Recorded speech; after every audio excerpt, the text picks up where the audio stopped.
Hello friends, I am Omit and welcome to my YouTube channel Omit Photography. Once again একটা নতুন video নিয়ে আপনাদের সামনে present করতে চলেছি। ভিডিওটি খুব ইনফরমেটিভ, আশা করি আপনাদের খুব ভালো লাগবে।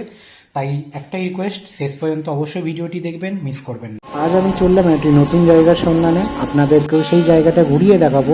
আমি কিভাবে গেলাম, কোথায় কি দেখলাম, কত টাকা কি খরচ, সবই এই ভিডিওতে আমি সম্পূর্ণভাবে ডিটেলস শেয়ার করব। তাই ভিডিওটি শেষ পর্যন্ত দেখবেন, মিস করবেন না। আমি চললাম পূর্ব মেদিনীপুরের মহিষাদল নামক জায়গাটি হিস্টোরিক প্লেস, খুব সুন্দর জায়গা। তার জন্য আমি ধরে নিলাম সকালবেলা হাওড়া হলদিয়াগামী লোকাল। চারিদিকের প্রকৃতির মনোরম দৃশ্য উপভোগ করতে করতে আমি পৌঁছে গেলাম সতীশচন্দ্র সামন্ত হল্ট স্টেশন। এখানেই আপনাদেরকে নামতে হবে। হাওড়া থেকে সতীশচন্দ্র সামন্ত হল্ট স্টেশনের জনপ্রতি ভাড়া পড়ে যাবে 25 টাকা। আপনাদেরকে স্টেশন থেকে নেমে ঠিক পেছন দিকে ব্যাক সাইডে আপনাদেরকে আসতে হবে। স্টেশন থেকে নামলেই আপনারা পেয়ে যাবেন টোটো। ট্রেন থেকে নামলেই অনেক টোটো পেয়ে যাবেন। আমি টোটোতে উঠে বলেছিলাম মহিষাদল রাজবাড়ি নিয়ে চলো, তো জনপ্রতি ভাড়া পড়েছিল 10 টাকা। এটা হচ্ছে মহিষাদল মোড়, যেটি ন্যাশনাল হাইওয়ে 116, যেটা কোলাঘাট, তমলুক আর হলদিয়া রুটকে কানেক্ট করেছে। এইখান থেকে বিভিন্ন রুটের বাস আপনারা পেয়ে যাবেন। আমি ওই রাস্তাটাকে ফেলে রেখে আমরা ক্রমশ এগিয়ে এলাম। রাস্তাটাকে ক্রস করে আমাদের টোটো এগিয়ে চলেছে। আমি ধীরে ধীরে মহিষাদল রাজবাড়ির দিকে এগিয়ে যাচ্ছি। এটা হচ্ছে মহিষাদল রাজ কলেজ অ্যান্ড তার ঠিক পাশেই হচ্ছে মহিষাদল রাজ হাই স্কুল। আমাদেরকে ঠিক এইখানে নামিয়ে দিল। এখান থেকে জাস্ট একটু হেঁটে গেলেই আপনারা পেয়ে যাবেন মহিষাদল রাজবাড়ি। আর একটা কথা আপনাদের জানিয়ে রাখি, আপনারা চাইলে ট্রেনে করে মেছেদা আসতে পারেন। মেছেদা থেকে হলদিয়াগামী যে কোনো বাস ধরেও কিন্তু মহিষাদল রাজবাড়ি আসতে পারেন। আর একটা রুট হচ্ছে আপনারা ট্রেনে করে চলে আসবেন উলবেড়িয়া বা বাগনান। সেখান থেকে যে কোনো গাড়ি ধরে বা বাসে করে চলে আসবেন গাদিয়ারা থেকে লঞ্চে করে পৌঁছাবেন গেঁওখালি থেকে যে কোনো বাসে ধরে পৌঁছে যেতে পারেন মহিষাদল রাজবাড়ি। আমি পৌঁছে গেলাম মহিষাদল রাজবাড়ি। এটা হচ্ছে রাজবাড়ির ঠিক ঢোকার আগের গেটটা, ওই জায়গাটাকে সাজানো হয়েছে। এটা হচ্ছে রাজবাড়ির মেন গেট। চলুন আপনাদেরকে রাজবাড়িটা ঘুরিয়ে দেখাই। এই রাজবাড়ির নাম হচ্ছে ফুলবাগ প্যালেস। রাজবাড়ির মেন গেট পেরিয়েই জাস্ট একটু এগোলেই আপনারা ডান দিকে দেখতে পাবেন টিকিট কাউন্টার। 5 বছরে ঊর্ধ্বে সবাইকে কিন্তু টিকিট কাটতে হবে এবং জনপ্রতি টিকিট কিন্তু 20 টাকা করে পড়বে। আপনারা চাইলে ওয়ান ডে ট্রিপও করতে পারেন, সেক্ষেত্রে ফুডিং অ্যান্ড লজিংয়ের ব্যবস্থা আছে। সকাল 10টার সময় চেক ইন এবং সন্ধ্যে 6টার সময় চেক আউট হবে। তার জন্য আপনাকে অনলাইনে বুকিং করে নিতে হবে। আমি অনলাইনে যে বুক করার জন্য যে লিঙ্কটা, সেটা আমি স্ক্রিনে শেয়ার করে রাখলাম অ্যান্ড ফোন নাম্বারও দিয়ে রাখলাম। ফোন নাম্বারে কল করেও আপনারা কিন্তু বুকিং করে নিতে পারেন। চাইলে এখানে নাইট স্টেও করতে পারেন। এখানে অনেকগুলো কক্ষ রয়েছে তটিনী, পিতৃময়ী, কল্যাণী, নন্দিনী, দীপ্তিময়ী, এরকম বিভিন্ন রকমের কক্ষ রয়েছে এবং প্রত্যেকটা রুমের জন্য আলাদা আলাদা কিন্তু ফেয়ার। সাথে কিন্তু ফুডিংও ইনক্লুডেড থাকবে, একদম রাজকীয়ানা ব্যাপার স্যাপার। আমি কক্ষগুলোর প্রত্যেকটি কক্ষের কীরকম চার্জ পড়ে আমি সেটা শেয়ার করে রাখলাম। এখন এই মহিষাদল রাজবাড়ির একটু ইতিহাস সম্বন্ধে আপনাদেরকে বলি। 16 শতকের দিকে তখন সারা ভারতে রাজত্ব করছিলেন সম্রাট আকবর। এই সময় এই অঞ্চলে একজন সফল ব্যবসায়ী মুঘলদের কর্মকর্তা ছিলেন জনার্দন উপাধ্যায় এবং এই অঞ্চলে একজন স্থানীয় জায়গিরদার তখন এই অঞ্চলে রাজত্ব করছিলেন। কিন্তু উনি সেই সময়ে মুঘলদের প্রদত্ত কর দিতে ব্যর্থ হওয়ায় এই অঞ্চলের শাসনভার সম্রাট জনার্দন উপাধ্যায়ের হাতে হস্তান্তরিত করেন এবং সম্রাট জনার্দন উপাধ্যায়কে রাজা বলে সম্বোধন করেন। রাজা জনার্দন উপাধ্যায় তারপরেই এই অঞ্চলে এই মহিষাদল রাজবাড়িটি প্রতিষ্ঠা করেন। এটি বর্তমানে সিংহদুয়ার প্যালেস নামে পরিচিত। আনুমানিক 1840 খ্রিস্টাব্দে প্রতিষ্ঠিত হয় এবং বর্তমানে প্রায় ভগ্নপ্রায় দশাতে পরিণত হয়েছে। পরে এই বংশের শাসনভার রাজা দুর্যোধন উপাধ্যায় থেকে যথাক্রমে রাজা রামচরণ উপাধ্যায়, রাজা রাজারাম উপাধ্যায়, রাজা সুখলাল উপাধ্যায়, রাজা আনন্দলাল উপাধ্যায়ের কাছে চলে যায়। রাজা আনন্দলাল উপাধ্যায় মারা যাওয়ার পর রানী জানকী দেবী এই অঞ্চলে শাসনভার গ্রহণ করেন 1770 খ্রিস্টাব্দে। ধরা হয় সেই সময়ে এখানকার শাসনকাল এক স্বর্ণযুগে পরিণত হয়। রানী জানকী দেবী 1774 সালে মদন গোপাল জিউ মন্দির প্রতিষ্ঠা করেন এবং 1776 সালে প্রথম এখানে রথযাত্রা শুরু করেন। যেটি আজও সারা ভারত তথা সমগ্র বিশ্বে খ্যাতি রয়েছে। এটি হচ্ছে সেই গোপালজিউ মন্দির যেটি রানী জানকী দেবী প্রতিষ্ঠা করেন। মন্দিরটি সকাল 7টা থেকে দুপুর 12টা পর্যন্ত এবং বিকেল 3টে থেকে রাত 8টা পর্যন্ত খোলা থাকে এবং নিত্য পুজো হয়। এবং রানী জানকী দেবী এই অঞ্চলেই দুর্গা মণ্ডপ প্রতিষ্ঠা করেন এবং দুর্গা পুজো শুরু করেন, যেটি এখনও বর্তমান এবং প্রত্যেক বছর নয়, এখানে এখনও দুর্গা পুজো হয়ে থাকে। এটি হচ্ছে দুর্গা মণ্ডপ, যেখানে দুর্গা মণ্ডপের ঠিক সামনেটা অংশটা, খোলা অংশটা টিনের সেট করে দেওয়া হয়েছে।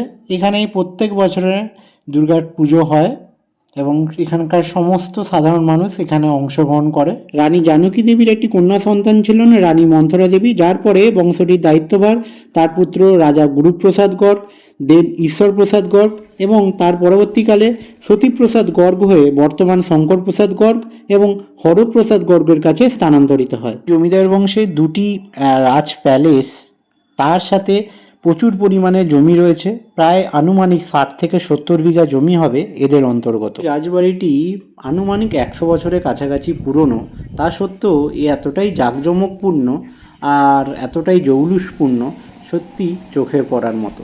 সামনে যে কামানটি দেখতে পাচ্ছেন এটি প্যালেসের সবথেকে বড় কামান।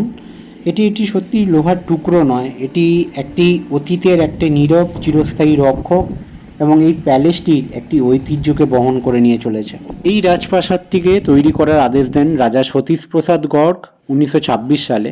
তখন এক ফরাসি স্থপতিকার উনি এই রাজপ্রাসাদটিকে অর্থাৎ এই আর্কিটেকচারটি নকশাটি তৈরি করেন, যার মধ্যে মধ্য ভারতীয় এবং ইউরোপীয় স্থাপত্যের নিদর্শনের সংমিশ্রণ ঘটান।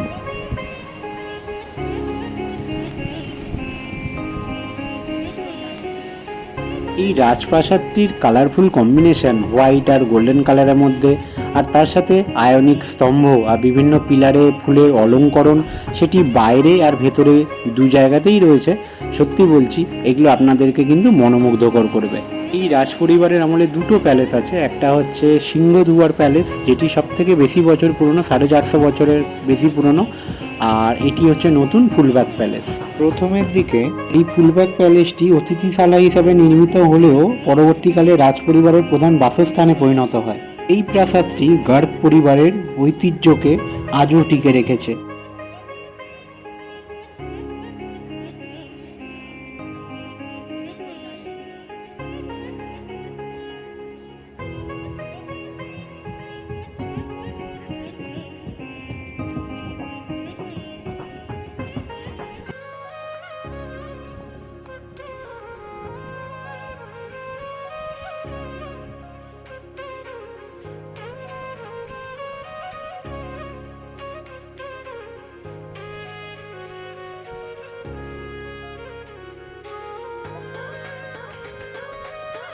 প্যালেসের মেন ফটকের ডান দিকেই এই শিব ঠাকুরের মূর্তিটি রয়েছে।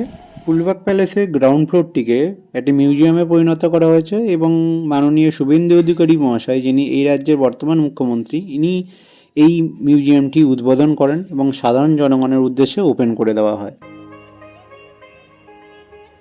সংগ্রহশালাতে প্রবেশ করতেই এরকম দুটি ছোট কামান দেখতে পেলাম, আর এর পাশেই রয়েছে একটি ফ্রেম রয়েছে যেখানে বংশধরদের বিভিন্ন ছবি রয়েছে এবং এখানে সঙ্গীতানুষ্ঠান হতো, সেখানে বিভিন্ন ধরনের শিল্পীরা যোগদান করতো, তাদের ছবি আছে।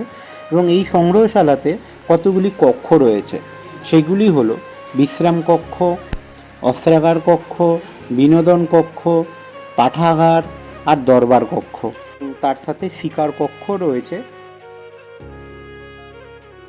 এখানে আমি কিছু ফ্রেম দেখতে পেলাম, এই ফ্রেমের মধ্যে দেখলাম রাজপরিবারের উত্তরাধিকারীদের নাম রয়েছে এবং রাজপরিবার তথা এই রাজবংশে কীভাবে উৎপত্তি হলো, কীভাবে তারা এখানে এলো সেই সম্বন্ধেও বলা রয়েছে। এই ফ্রেমের মধ্যে অনেক কিছু ইনফরমেশান শেয়ার করা রয়েছে। এখানে রাজবাড়ি তৈরি থেকে একদম প্রথম থেকে শেষ পর্যন্ত রাজবাড়ির বংশধরদের সবার প্রত্যেকের নাম রয়েছে।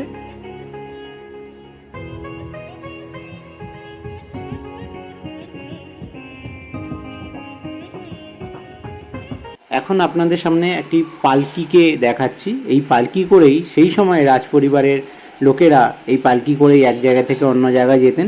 এখনও পালকিটিকে খুব সুন্দরভাবে যত্ন করে রাখা রয়েছে।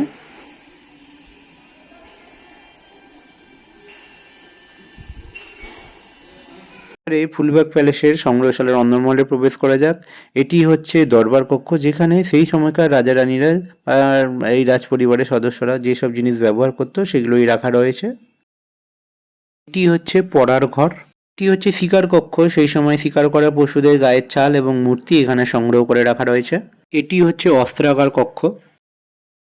এটি হচ্ছে বিশ্রাম কক্ষ। এখন আমি একটি বিশাল বড় বাগান বাড়িতে রয়েছি, যেটি রাজ পরিবারদেরই অন্তর্গত। ফুলবাগ প্যালেসের পেছন দিকে একটি ছোট গেট রয়েছে, গেটটিকে ক্রস করে এলেই এই বাগান বাড়িতে পৌঁছে যাবেন এবং এর পাশ দিয়ে একটি রাস্তা রয়েছে, সেই রাস্তা বরাবর গেলেই আপনারা গোপালজিউ মন্দির, সিংহদুয়ার প্যালেস এবং সাথে দুর্গা মঞ্চটিও দেখে নিতে পারবেন। এই যে বাগান বাড়িটি বিশাল বড় একটি এরিয়া নিয়ে গঠিত হয়েছে এবং এটি রাজ পরিবারদের বিশাল বড় সম্পত্তিগুলোর মধ্যেই একটি পড়ে। অনেক এরকম সম্পত্তি রয়েছে, অনেক জমি রয়েছে এদের। একদিকে যেমন বিশাল বড় দিঘি, আর একদিকে এই যে খাল খনন করা রয়েছে যেখানে জল আসা যাওয়া করে এবং তার সাথে প্রচুর গাছপালা, সবুজে সবুজ, খুব সুন্দর জায়গা এটি।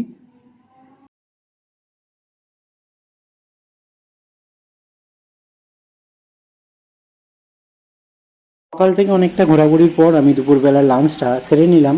এই ফুলবাগ প্যালেস থেকে বেরিয়ে সিংহদুয়ার প্যালেসের দিকে যেতেই রাস্তার ধারে একটি রেস্টুরেন্ট থেকে আমি ভেজ নিয়েছিলাম, 2 রকমের সবজি, আলু ফ্রাই এবং ডাল, সাথে পেঁয়াজ লেবু দিয়ে থালিটার দাম পড়ে গেছিলো 70 টাকা।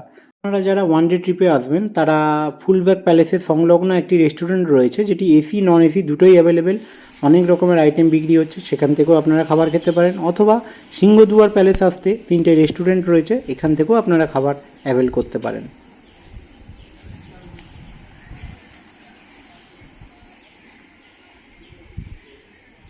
রাজবাড়ির ভিডিওটি আমি এখানেই ক্লোজ করছি। সম্পূর্ণ ভিডিওটি আপনাদের কেমন লাগলো অবশ্যই কমেন্টসে জানাবেন এবং একদিন সময় করে এই জায়গাটিতে আসুন, আপনারা ঘুরে যান, আপনাদের ভালো লাগবে।